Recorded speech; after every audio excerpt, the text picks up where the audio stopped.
Tentang respon keluarga setelah antum masuk Islam itu gimana kira-kira? Jadi awalnya itu Apa saja yang antum dapatkan? Cuma kan apa pun sih kita ingin mengetahui ya dengan respon keluarga setelah masuk Islam. jadi saya bagi cerita tentang teman-teman dulu ketika masuk Islam itu memang orang tua nggak mengizinkan. Waktu pas saya berangkat dari Nias itu bahkan nggak diizinin sama Dihalang-halangin ya? Dihalangin kasih karena saya memang kalau saya dulu itu di Nias itu kayak dulu saya merokok, mabuk dan minum lah, ngelawan orang tua lah, nakal-nakal sedikit lah. Nah, tapi setelah itu orang tua nggak ini, terserah aja katanya. Oh, tapi jadi ada dengan apa namanya itu dengan berat hati seperti itu. Jadi seperti itu. Bahkan pas saya kesini itu ayah saya pun menangis. Masya Allah. Sampai Dan berapa ratus meter saya ini apa namanya itu menangis. Iya. Dia nggak izinin saya untuk ke Jakarta. Masya Allah. Alhamdulillah dengan tekad saya pengen mendalamkan agama Islam. Alhamdulillah sampai saya ke Jakarta.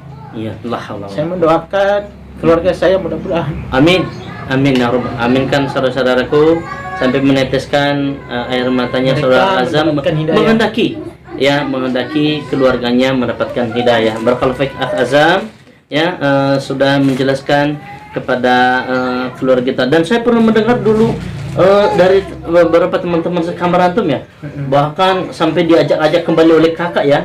Diajak ya, ini Masya Allah benar itu ya, diajak kembali dan ini apa namanya, dibujuk ya segala-galanya ya.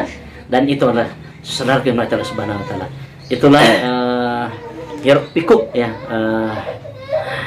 perjalanan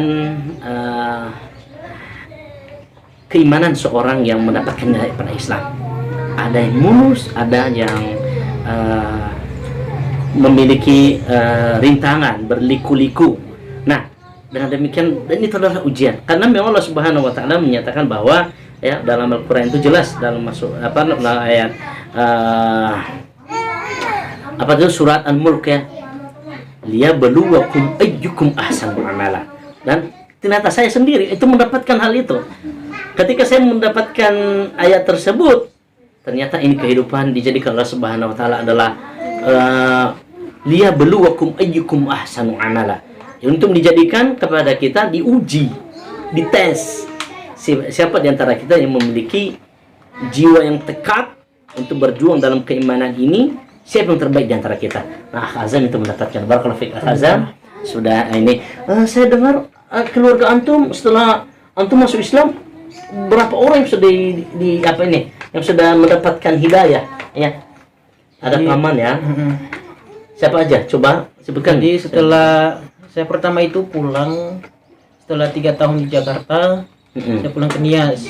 Lalu saya nggak saya belum berdakwah di situ, jadi cukup untuk silaturahmi dulu karena saya punya trik sendiri lah. Jadi belum berdakwah secara lisan ya, secara lisan belum ya. Jadi untuk komunikasi sama orang tua masih alhamdulillah. Dan ketika saya pulang ketika 3 tahun itu alhamdulillah terima sama orang tua dan silaturahmi di rumah. Kurang lebih berapa bulan saya di Nias. Terus jadi balik lagi ke Jakarta. Setelah itu beberapa tahun lagi kemudian 1 atau 2 tahun lagi saya pulang ke Nias dan saya telepon dulu ayah saya dan adik saya yang nomor 6. Jadi sebelumnya saya cerita tentang Islam. Jadi pertama saya pulang itu alhamdulillah dengan akhlak yang saya bawa di Nias, yang dulu saya cukup respect ya. Yang dulu saya merokok, minum dan main nggak karuan lah. Jadi total berubah itu jadi 100%. Jadi saya tunjukkan akhlak Islam itu seperti apa jadi di keluarga saya. Habis itu ya. Jadi alhamdulillah ayah saya menerima saya. Jadi kaget dia, kenapa kok bisa dari orang pemabuk minum-minum dulu jadi main kakaruan merokok kok jadi seperti gini, berubah ya? Berubah. Alhamdulillah dengan akhlak saya yang seperti itu. Jadi saya mohon izin kepada orang tua saya untuk membawa adik saya. yang nomor 6 tadi, alhamdulillah dengan senang hati juga adik saya itu mengikuti saya. Alhamdulillahirabbil Dan saya alamin. pun syahadatkan di daerahnya Kota Gunung Stoli. Oh, di Gunung Stoli ya? Kalau saya di Lelebau disyahadatkan. Kalau adik saya itu di Nias. Di Kota Gunung Stoli. Di Masjid Polres Nias. Masya Allah. Jadi sekarang adanya di mana ini, Azam? Alhamdulillah setelah itu, nah itu bukan hanya adik saya pun yang saya bawa, saya juga bujuk paman, bukan si bujuk sebenarnya, cuman saya kasih tahu aja tentang Islam itu seperti apa. Tapi alhamdulillah Allah luluhkan hati mereka dan Allah ngasih hidayah kepada mereka. Subhanallah. Jadi pas saya pulang itu bawa 2 orang. Iya. Habis itu ada lagi anak paman. Ya, jadi ada berapa orang kira-kira ini yang sudah respect pada akhlak yang Azam tampilkan, yang mereka respect masuk Islam? Ada 4 orang. Ada 4 orang kamu. Adik saya 1, adik kandung, paman, dan kedua anaknya paman. La haula wala quwwata. Dan itu alhamdulillah pun adik-adik itu sekarang saya taruh di Pondok Tahfiz di Solo. Jadi ada orang tua asuh mereka yaitu Umi Yasmin di sana. Saya juga berterima kasih kepada beliau. Ya, ucapkan terima kasih kepada Bunda Yasmin dulu. Membantu adik-adik di sana berbagai macam pun ini. Iya. Yang mereka ini berkekurangan. Masya Allah. Seperti biaya sekolah mereka, urusan mereka, alhamdulillah ditanggung sama beliau. Dan alhamdulillah adik-adik itu sekarang sudah pada? Yang 2 orang itu anak paman udah 30 juz. La haula wala quwwata illa billah. Saya sangat-sangat berterima kasih. Iya. Dan paman saya itu masih tinggal sama Umi di sana. Umi Yasmin ya. Semoga Allah menjaga mereka. Amin. Amin. Rezeki mereka, memberi keberkahan di keluarga mereka. Amin. Amin. Dan adik saya itu sekarang alhamdulillah mungkin udah lama nggak nelfon sama adik itu, mungkin sekarang udah 15 juz atau 12 juz dia sekarang, alhamdulillah. Masya Allah. Dalam kurun 3 tahun, 2-3 tahun lah setelah saya bawa di sini di Solo. Nah, habis itu setelah cerita itu, perjalanan saya itu ya sampai di situ, dan saya kuliah di Al-Hikmah Jakarta, di Al-Hikmah Jakarta Mampang. Iya. Dan alhamdulillah udah mau selesai, tinggal wisuda. Mohon doanya semoga Allah. Mohon kita doakan saudara Azam ya, kesangkaan ini sudah menyelesaikan skripsinya, sudah di sidang ya. Alhamdulillah. Sudah di sidang, tinggal menunggu wisuda kaum muslimin rahmatullah taala. Ya, kita ucapkan jazakallahu khairan katsiran Azam yang sudah bersama kita pada waktu yang mulia ini untuk dapat bisa berbincang-bincang tentang historis keimanan saudara setelah memulai agama Islam. Pemirsa yang Allah Subhanahu wa taala. Ya. Kita sudah dengar tadi dari Akh Azam, kenapa sih dia bisa memeluk agama Islam? Apa sih daya tariknya? Tadi satu kaum muslimin Allah Subhanahu wa taala adalah karena dia melihat orang-orang Islam itu adabnya baik, ya kan gitu ya. Kemudian adab dalam bersuci maksudnya, ya dalam bersuci itu masya Allah. Dan ketahui kaum muslimin Allah Subhanahu wa taala bahwa al-Islam itu adalah tuhur, ya, tuhur. Jadi suci, ya, suci dan mensucikan. Nah, makanya dalam agama kita itu dengan suci mensucikan itu salah satunya adalah baik secara suci secara rohaniah, ya, maupun suci secara jasmania. Kedua-duanya harus sejoli. Saudara Allah Subhanahu wa taala. Kemudian yang kedua tadi, saudara Azam menampilkan akhlak yang mulia, ya. Sehingga saudaranya itu bisa masuk agama Islam. Ada adiknya, ada adik sepupunya, ada pamannya tadi yang kita bisa dengar. Nah, ketika kita sebagai seorang muslim yang baik, kita punya misi yang baik dalam mengembangkan agama kita ini. Kita punya rencana yang baik agar orang banyak menikmati agama Islam ini, maka tampilkanlah akhlak yang baik. Apa itu? Yaitu perilaku yang baik yang berkesan sekali di dalam hati orang-orang untuk bisa dia menjadikan amal solehnya ke depan. Ya, karena memang Nabi kita sallallahu alaihi wasallam diutus bahwa innama bu'itsu liutammima makarimal akhlak. Sesungguhnya Nabi kita alaihi salatu wasallam menyatakan bahwa aku ini dikirim ya ke muka bumi ini untuk menyempurnakan akhlak. Maka dengan demikian kontekstualnya adalah umat Muhammad alaihi salatu wasallam seyogianya dia mengikuti sikap nabinya, ya, di dalam berakhlakul karimah. Mulai dari omongannya, bagaimana dia bisa menjaga bicaranya itu tidak menyakiti hati orang. Ya. Yang kedua adalah tentang sifat empati. Empati pada orang lain. Ya kan? Dia tidak bisa tidur, tidak bisa tenang jika melihat kehidupan saudaranya yang terlonta-lonta, yang sangat miris sekali.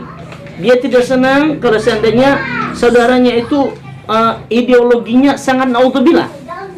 Dia tampil untuk memberikan solusi saudara-saudara ini mata Allah Subhanahu wa taala. Inilah. Nah, saudara mata Allah Subhanahu wa taala, ini perlu bagi kita semuanya. Kerja amal jam'iyah. Amal bersama kita semuanya, saudaraku.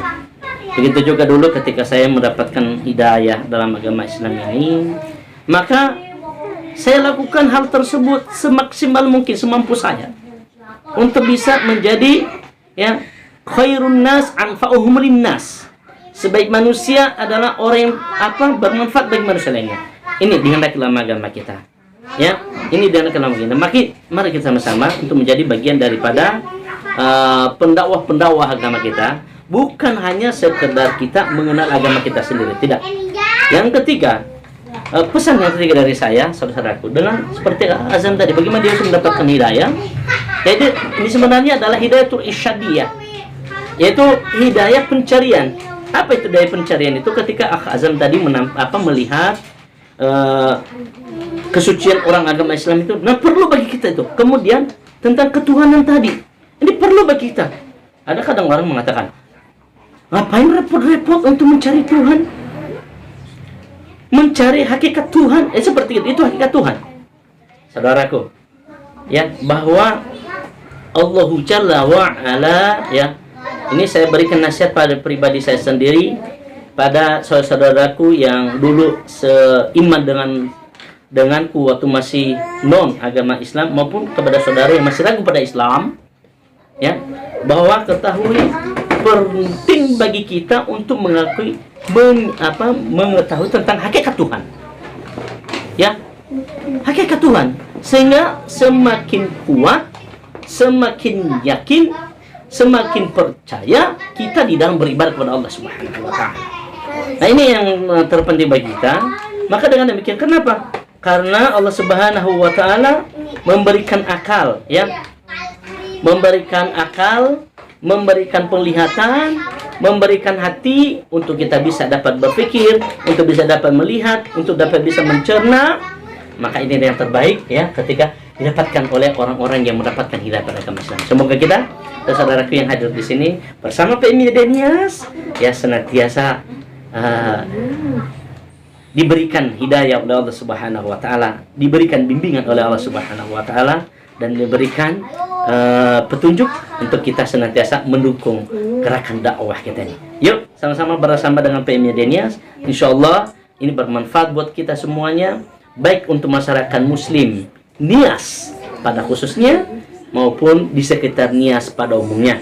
Maka konsep dakwah, keluasan dakwah PMI Denias ini, ya, adalah untuk mensejahterakan pendidikan, yang mensejahterakan pendidikan anak-anak mu'allaf, yatim dan du'afa, muslimah dari Pulau Nias, ya, dan sekitarnya.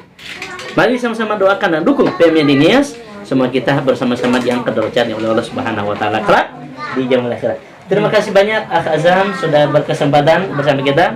Doakan kami semuanya, para kru pengurus PMI Denias, untuk senantiasa menjadi bagian orang yang bekerja di jalan Allah Subhanahu wa taala. Demikian dari kami, saudaraku. Sampai ketemu lagi di akhir yang akan datang, di kesempatan yang akan datang. Saya akhiri alhamdulillahirabbil alamin. Subhanakallahumma wa bihamdika asyhadu an la ilaha illa anta astaghfiruka wa atubu ilaik. Assalamualaikum warahmatullahi wabarakatuh. Waalaikumsalam.